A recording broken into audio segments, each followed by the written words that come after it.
2 سال 3 سال آپ کا تقریباً اب یہ جولائی میں آپ کا الیکشنز کے بعد سے آپ کو چارج ملا تھا، تو 3 سال تقریباً آپ سمجھ لیجیے اس بجٹ کے ساتھ آپ کے پورے ہو جائیں گے.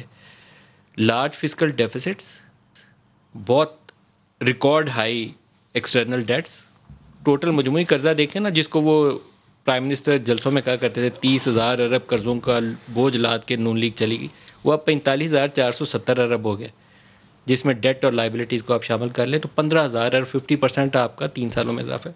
کیسے ہم اس کو مینیج کریں گے؟ It's a very difficult situation. جی دیکھیے، یہ تو ایک حقیقت ہے کہ پاکستان کا جو ڈیٹ سچویشن ہے، ابھی بھی ہمارا ایکسپینڈیچر دیکھا جائے تو انٹرسٹ پیمنٹ کے اوپر تقریباً 3100 ارب ہمارا چلا جاتا ہے پیمنٹ اس ڈیٹ کو سروس کرنے کے لیے. تو debt is a serious concern. اب ہوا کیا؟ جب تک یہ تناظر آپ نہیں سمجھیں گے، آپ کبھی نہیں سمجھ سکیں گے کہ 50% انکریز ڈیٹ میں کیوں آئی. پہلے میں ذرا ایکسٹرنل ڈیٹ آپ کو بتا دوں، کیونکہ ڈالر کرنٹ اکاؤنٹ ڈیفیسٹ کی وجہ سے، ڈالر کی وجہ سے ہی ہمیں ہمیشہ گروتھ جیسے آتی ہے 4-5% پہ، اس کے بعد ہمارا ٹریڈ بیلنس بڑھ جاتا ہے. اور پچھلی گورنمنٹ نے تو امپورٹ ڈریون اپنے گروتھ کی، کنزمپشن ڈریون گروتھ کی، اس سے ریونیوز بھی بڑھ جاتے ہیں، مگر سسٹینیبل نہیں ہو سکتی کیونکہ ہمارے پاس ڈالر نہیں ہوتا اس کو فائنینس کرنے کے لیے. تو پچھلی حکومت نے 5 سال کے اندر تقریباً 50 ارب ڈالر قرضہ لیا اور 27 ارب ڈالر واپس کیا. 23 ارب ڈالر انہوں نے استعمال کیا امپورٹ کو فائنینس کرنے میں اور روپے کو مصنوعی طور پر مضبوط رکھنے میں. اس سے کیا ہوا کہ پچھلی حکومت کے جو ہم 5 سال تھے، اس میں ہر سال جو ڈالر ری پیمنٹ تھی پرنسپل اور انٹرسٹ کی، وہ تقریباً 5.5 ارب ڈالر کی تھی. جیسے یہ حکومت آئی ہمیں 10 ارب، اور پچھلے سال ہم نے 10.8 ارب ڈالر، تو تقریباً ہر سال ہمیں یہ 10 ارب کا دینا پڑا ہے.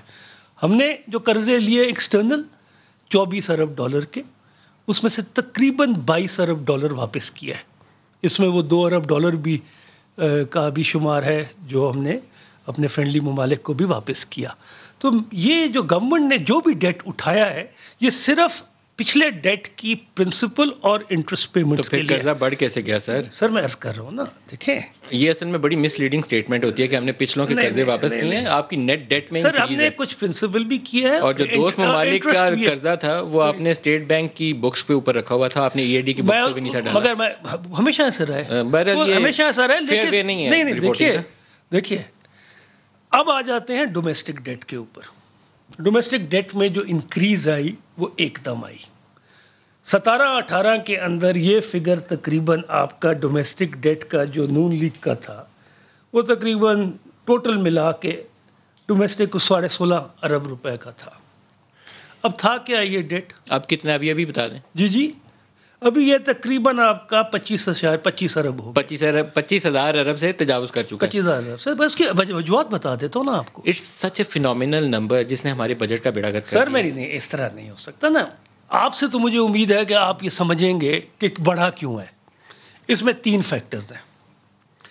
سب سے بڑا فیکٹر ایک آ گیا کہ آپ کی جو اس کے اندر جو پیمنٹ واپس کرنی تھی ہم نے اس سروس کرنے کے لیے 16.5 ارب کو، تو پچھلے اب تک آج کی تاریخ تک ہم نے کچھ 6.8 کھرب روپے اس مد میں دیے جو موسٹلی انٹرسٹ ہے. تو یہ جو اضافہ ہوا آپ کا 13,000 ارب کا، اس میں سے تقریباً 6,800 ارب تو اس میں چلا گیا. دوسرا، یہ قرضہ انہوں نے لیا تھا، یہ قرضہ انہوں نے آرٹیفیشلی، کیونکہ ایک دم آپ کو ایک بہت تیز ٹرن لینا پڑ گیا معیشت کو کانٹریکٹ کرنے کے لیے. اس کے لیے آپ کو آئی ایم ایف کے پاس جانا پڑا. آئی ایم ایف کی وجوہات، آئی ایم ایف کی شرائط کے تحت آپ کو بہت مشکل فیصلے کرنے پڑے. آپ کو ڈالر روپی کو آزاد کرنا پڑا مارکیٹ فورسز پہ. ایک دم ڈالر اپریشیٹ ہوا، روپیہ نیچے گرا اور تقریباً 167 تک ڈالر چلا گیا.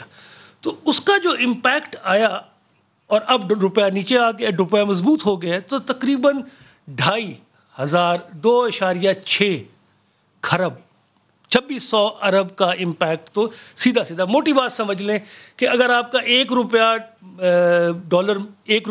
مہنگا ہوتا ہے ڈالر تو 80 ارب آپ کا ایڈ ہو جاتا ہے. وہ مجموعی قرضوں میں اس کا فرق پڑتا ہے لیکن ڈومیسٹک قرضوں میں نہیں پڑتا. ڈومیسٹک میں نہیں پڑتا. وہ 25,500 آپ کا ہے. نہیں مبارک ہو آپ کو. نہیں لیکن اور اس میں آپ کے اسٹیٹ بینک کی 13% کی جو پالیسی تھی انٹرسٹ ریٹ وہ بھی میں بتا اس نے رول ادا کیا. جی مروانے میں آپ سے مانتا ہوں ہماری اکانومی کو بٹھایا اس نے. نہیں 13.25 کا جو انٹرسٹ ریٹ بھی لگانا پڑا کہ ایک دم ڈیمانڈ کانٹریکشن ہو, ورنہ ہم اگر آئی ایم ایف کے پاس میری سن لیں یہ بحث ہو سکتی ہے کہ کیا ہم اس گاڑی کو معیشت کی گاڑی کو تیز ٹرن کیا ہم نے یا ہمیں وہ ٹرن سلو کرنا چاہیے. سر میں اس پہ آپ سے سوال کروں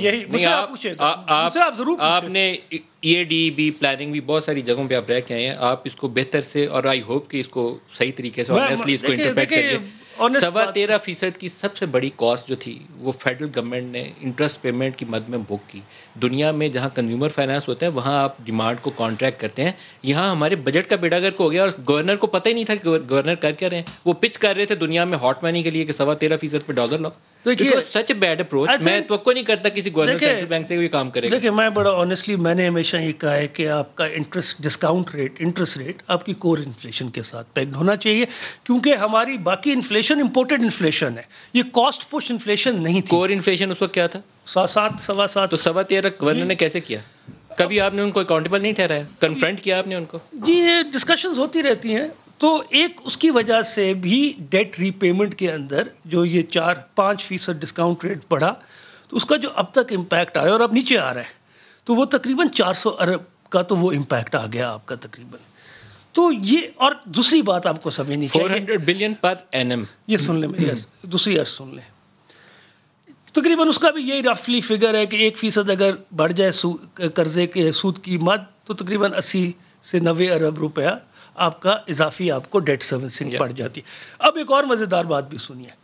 پچھلی حکومت نے سب سے اور کیا کیا انہوں نے شارٹ ٹرم ٹی بلز کے ساتھ اس کو لنک کیا ہوا تھا. 1.5 سال کا قرضہ اٹھاتے تھے ٹی بل کے اوپر, ڈسکاؤنٹ ریٹ انہوں نے نیچے رکھا ہوا تھا 5.6 کے قریب, اور وہ 1.5 سال کا. تو وہ سارا جو پچھلا قرضہ تھا وہ بھی میچور ہو گیا اور وہ بھی واپس کرنا تھا. جب واپس کرنا پڑا اور نیا قرضہ اٹھانا پڑا اس کو واپس کرنے کے لیے تو سود بھی زیادہ تھا اور آپ کا ڈالر کی قیمت بھی زیادہ تھی. تو یہ سارے امپیکٹس آئے.